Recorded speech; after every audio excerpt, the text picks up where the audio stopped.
Bangladesh cricket হচ্ছে আল্লাহর ওয়াস্তে চলতেছে। কুমিল্লা লিগ 12 তারিখ শুরু হয়েছে, 24 তারিখ আবারই মরণের খেলা ফুটবল। তাহলে আজকে 88 সাল থেকে টার্ফ উইকেট ম্যাট উইকেট কিন্তু নাই। নীলফামারীতে বড় বড় 3টা মাঠ, 3টা মাঠের 3টাতেই ফুটবল মানুষজন হাটে চটপটি বেচে প্রান্তিক ক্রিকেটার দিনে কাজ করে। সেখানে মেয়েও আছে, ছেলেও আছে। তো 14 বছরের একটা ছেলে আমাকে প্রশ্ন করলো যে আমরা অনেক 47 কিলোমিটার দূর থেকে সে আসছে। তো লালমনিরহাট জেলার যে সিকোয়েন্স, আমি 11টা জেলা ভিজিট করার পর দেখলাম যদি হয়তো 20টা উপজেলা সুবিধা পাচ্ছে বা কোনো মতে তাদের জেলা কোচ বা বিভাগীয় কোচ তাদেরকে হেল্প করতেছে। আর বাকি কী হচ্ছে, যেমন মেয়েদের ক্রিকেট যদি যায়, মেয়েরা প্র্যাকটিস করা একটা জেলায় যদি 70টা মেয়ে ছিল এক সময়, সেখানে 7জন মেয়ে খেলে না। কেন? তাদের কোনো ড্রেসিং রুম নেই। তারা যে বলটা দিয়ে খেলে ছেলেদের বল, মেয়েদের যে খেলার যে বলটা সেটা কিন্তু অপেক্ষাকৃত ছোট। তো এখন এই ফ্যাসিলিটিসগুলো নিশ্চিত করার পরে তাদের ড্রেসিং রুম, তাদের উইকেট, তাদের এই বক্স নেট, তাদের টুর্নামেন্ট নিশ্চিত করা এবং এই যে ছেলেগুলা ওরা যে নিজের উদ্যোগে কাজগুলো করছে, তাদের বেতন তারা কিন্তু চাকরি করে তারা খেলাগুলো চালায়। কিন্তু তাহলে একটা পর্যায়ে কিন্তু আমরা আশা করছি কিন্তু বাংলাদেশে আমরা বিশ্বকাপ জিতবো। অনেক স্বপ্ন, বাংলাদেশের ক্রিকেট দেখে মানুষ সমালোচনা করছে বা খুশি হচ্ছে। আলটিমেটলি আমাদের এই গত বাংলাদেশ যেই পর্যায়ে এখন আছে, আমি মনে করছি যে অনেক ভালো খেলছে বাংলাদেশ। কারণ এই 11 জেলা ঘুরার পরে আমার মনে হয়েছে, আমি দেখেছি প্র্যাকটিক্যালি যে কোনো রকম কোনো ফ্যাসিলিটিস তো নাই, মাঠ তো বাদই দিলাম, একটা ন্যূনতম যে বল, ব্যাট, প্যাড, গ্লাভস এবং তাদের টুর্নামেন্ট সারা বছর খেলার যে প্রক্রিয়াটা, তারা ম্যাচ খেলতে পারে না। এটা ছেলেদের ক্ষেত্রে যদি হয়, এমনকি আমাদের যে স্কুল টুর্নামেন্টগুলি হয়, এজ লেভেলগুলি হয়, তাদের কোনো ডাটা বেজ নেই। তো এই যে নিজের উদ্যোগে সারা দেশে একাডেমিগুলি যে চেষ্টাটা করে যাচ্ছে, তো বিসিবি আমরা যেটা চাচ্ছি সেটা হচ্ছে ডিসেন্ট্রালাইজ করা খেলাটাকে। তো সেটার কারণেই কিন্তু আমার এই জেলাগুলি ঘুরে টোটাল চিত্রটা ঢাকায় পৌঁছানো, যে আমরা যেহেতু ক্রিকেটের স্বার্থে অনেক লম্বা প্ল্যান করছি যে আমাদের তৃণমূল থেকে আসবে। তো এরা যে বাচ্চাদের কিনে খেলে তারা কিন্তু ন্যাশনাল পর্যন্ত চলে আসছে, কিন্তু ওই ছেলেগুলো কীভাবে ন্যাশনাল পর্যন্ত আসলো? একান্ত নিজের ইচ্ছায় এবং ওনাদের মতো প্রমোটরদের ইচ্ছায়, হ্যাঁ, তাদের ইচ্ছা শক্তির কারণে। কিন্তু এটা এভাবে তো চলতে পারে না। একটা ইনফ্রাস্ট্রাকচার যদি ডেভেলপ না করে শুধু ইচ্ছা শক্তি দিয়ে হবে না। কয়েকদিন পরে তারা ডিমোরালাইজড হয়ে যাবে, মোটিভেটেড হয়ে তার থাকবে না এখানে। তাহলে এটা যদি নাই থাকে, এই মেয়েদের ক্রিকেট যেখানে ছিল 70টা মেয়ে, সেখানে 60টা মেয়ে। এভাবে যে ছেলেগুলা খেলছে তাদের যে ফ্যাসিলিটিস অভাব, তারা কয়েকদিন পরে তাদের ফ্যামিলি থেকে না করো তোমরা খেলো না। তো এখন কোন ট্যালেন্ট কোথায় নষ্ট? ট্যালেন্ট তো ডেলি জন্মগ্রহণ করে না। আমরা যদি তাদেরকে ধরে রাখতে না পারি, তাদের খেলানোর সুযোগ না দিই, তাহলে আমাদের তো ন্যাশনাল টিমের বিশ্বকাপ তো দূরের কথা, ন্যাশনাল টিমের প্লেয়ার সাপ্লাইটা আশা করাই অনুচিত। তো এতদিন পরেও আমরা কিছু করতে পারিনি, যেহেতু আমাদের নতুন বিসিবি বোর্ড আজকে মাত্র 50 দিন বয়স।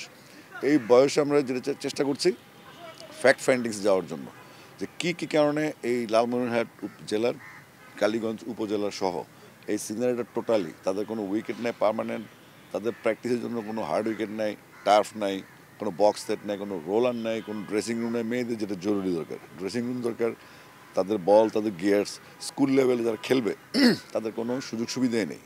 তাহলে আমরা যদি ক্রিকেটের ডেভেলপমেন্ট চিন্তা করি, আমরা এত বড় বড় মানে জৌলুসপূর্ণ টুর্নামেন্টগুলো হচ্ছে বাংলাদেশ, ঢাকা স্টেডিয়াম, সিলেট স্টেডিয়াম, চিটাগং স্টেডিয়ামে, এটা কিন্তু বাংলাদেশ না।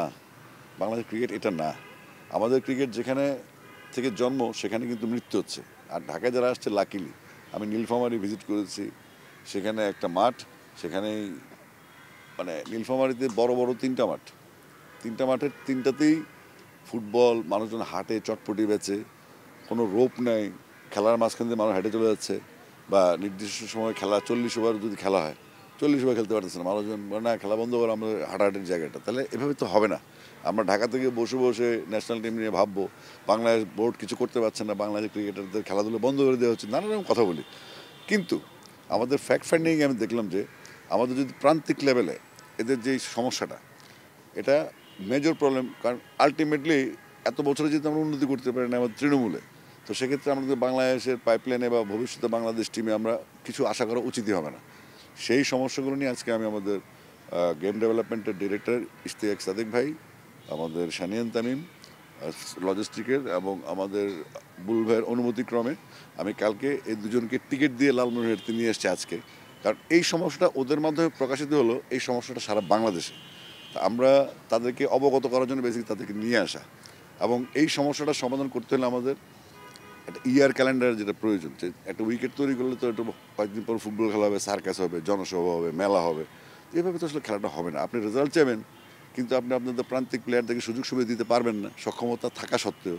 তাহলে এই সমস্যাটা যেন ঢাকা পর্যন্ত পৌঁছায় এবং এখান থেকে সলিউশন রাস্তায় বের হয়, সেই নিমিত্তে কিন্তু তাদেরকে ডেকে নিয়ে আসে। এবং আপনাদের যাদেরকে আমি বলেছি যে এই সমস্যাটা তোমরা নিজের মুখ থেকে বলো। আমার তো আজকে আসলে গত কয়েকদিন রোদে বৃষ্টিতে 8টা জেলা অনেক দূরে দূরে তো রংপুরের, তা আমি আসলে গলায় ভেঙে গেছিলাম, স্বর ভেঙে গেছে। তারপরে আমি আয়ুল বা সুমনকে থ্যাঙ্কস যে ব্যস্ত সময় পার করে আমাকে সময় দিচ্ছে হেল্প করার জন্য। কারণ সুমনও কুষ্টিয়া থেকে আসছে, সেও নির্মাণ ক্রিকেটের মাধ্যমে কোচ মসিউদ্দিন আহমেদ মন্টুর হেল্পে আজকে আয়ুল বা সুমন, আমরা তাকে চিনি, তাই না? আমি চিনি, আমি তাকে গরিবাগের বাসা থেকে নিয়ে গেছি কুমিল্লায় খেলতে, সেই 88 সালে। তাহলে এখনও যে 88 ঘটনা ঘটে 2025 সালে এসে, তাহলে সেটা তো মানা যায় না। 12 বছর আর 25 বছর, 37 বছর। তো 37 বছর বয়সে আমরা কোনো মাঠ করতে পারলাম না, এদের মধ্যে একটা অনিশ্চয় ঠেলে দিলাম। আবার আমরা রেজাল্ট আশা করবো, এটা কিন্তু বৈপরীত্যের সংমিশ্রণ। এটা আমি দিচ্ছি না, কিন্তু চাচ্ছি। তো এই চাওয়া পাওয়াটা জাতির উদ্দেশ্যে ফোকাস করা, এবং আমাদের জেলা যারা মাঠগুলো মেনটেন করেন, যারা এই জাতীয় ক্রীড়া পরিষদ, তাদের দৃষ্টিগোচর করা, এবং সেটা সমাধানের জন্য একটা বোল্ড পদক্ষেপ যেন আসে।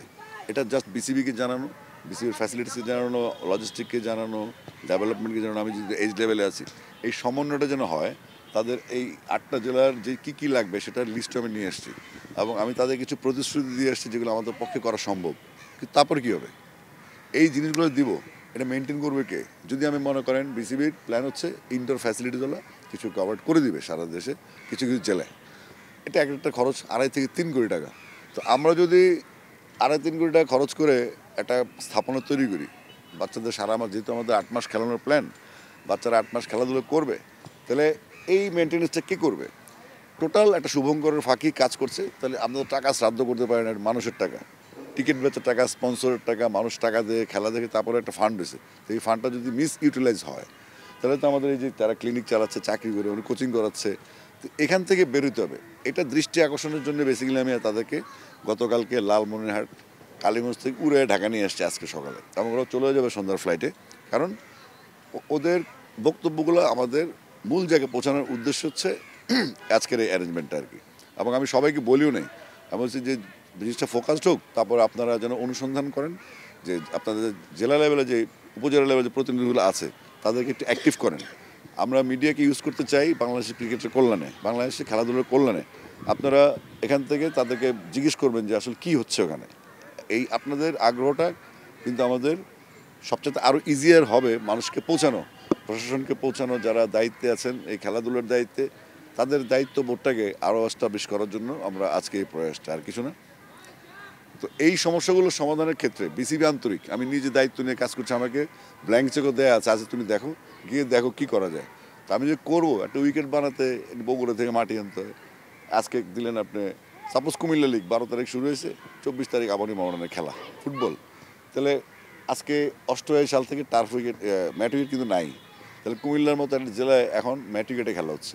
তো এগুলিতে আসলে উন্নতির লক্ষণ না। আপনি ওখানে গোড়ায় কোনো সমস্যার সমাধান না করে আপনি ন্যাশনাল টিমের প্লেয়ার কীভাবে আশা করেন? তারপরে যদি আপনি টেস্ট স্ট্যাটাসের চিন্তা করেন যে স্ট্যাটাস পাওয়ার বাংলাদেশে টেস্ট কী কী উন্নতি হইল, জেলা ভিত্তিক, উপজেলা ভিত্তিক, জেলায় তাও একজন কোচ থাকে। এখন বোর্ড নতুনভাবে সিদ্ধান্ত নিয়েছে জেলা কোচদের টিএডিএ দেওয়া হবে, তারা যেন উপজেলাগুলো ভিজিট করে। এটা একটা পজিটিভ সাইড, এর নতুনভাবে সিদ্ধান্ত নেওয়া হয়েছে। বিভাগীয় কোচ তিনি সমস্ত জেলাগুলি ঘুরেন। গতকালকে আমি ময়মনসিংহ বিভাগের কোচ জাকির ভাইয়ের সাথে কথা বলেছি যে আমরা জামালপুর, শেরপুর, নেত্রকোনা এবং কিশোরগঞ্জ ভিজিটে যাব।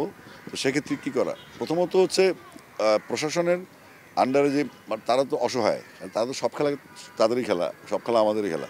তো এই জিনিসগুলো ফোকাস করার জন্য বেসিক্যালি আজকে এদেরকে নিয়ে আসে, তাদের কথাগুলো শোনার জন্য।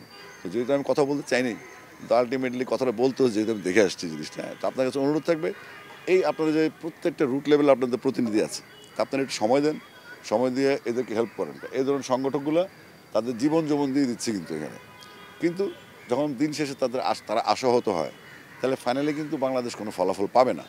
এই জিনিসগুলো নিয়ে আজকে তাদেরকে আমি নিয়ে আসছি, আর কিছু। আমি তো মনে করি এখন বাংলাদেশ ক্রিকেট হচ্ছে আল্লাহর ওয়াস্তে চলতেছে। আমাদের এই যে ঢাকায় আসার পরে প্লেয়াররা তো হোপ পায়, বিসিবি আমাদের হেল্প করছে, মেডিকেল হোক, ট্রেনিং হোক, গিয়ার্সে হোক, প্র্যাকটিস ফ্যাসিলিটিস হোক।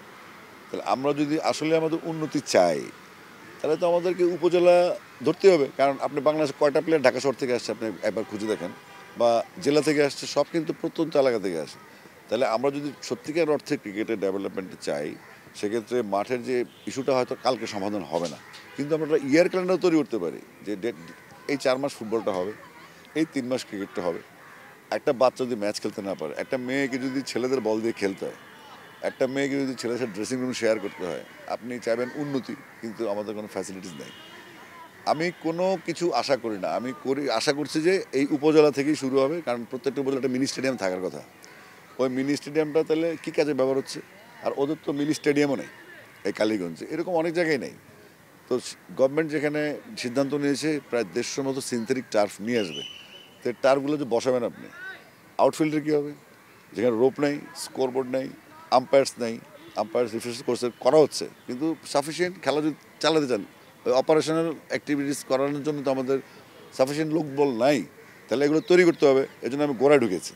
ইনফ্যাক্ট আমাদের রুট লেভেলটাকে যদি আমরা তুলনা করতে পারি, তাহলে আমাদের ক্রিকেট থেকে কিছু আশা করা উচিত না। আমি ঘোরার ফলে আমি জাস্ট তাদেরকে অবহিত করার চেষ্টা করেছি বিসিবিকে, এবং সুমনরা যেভাবে এসছে বাংলাদেশ ক্রিকেটে, সেই চলমান প্রক্রিয়াটা থেকে বেরোতে হবে আমাদেরকে। সবাই কিন্তু ফাইট করবে না, এখন অনেক হার্ড লাইফ। একটা সময় প্যাশনেট ছিল যে আমি খেলবই, যা হোক আমি খেলবই, কিন্তু এখন বাচ্চারা চলে যাবে, অপশন অনেক হাই, অনেক অনেক জায়গায় চলে যাওয়ার সুযোগ আছে। তো সেইগুলো থেকে বের হওয়ার জন্য বেসিক্যালি আজকে ওদেরকে আমি লাউনহাটে নিয়ে আসছি, যেন বিসিবি ব্যাপারটা জানে। তারপর আমরা বিসিবি কর্মপদ্ধতি নির্ধারণ করবে আসলে কি করা উচিত এটি।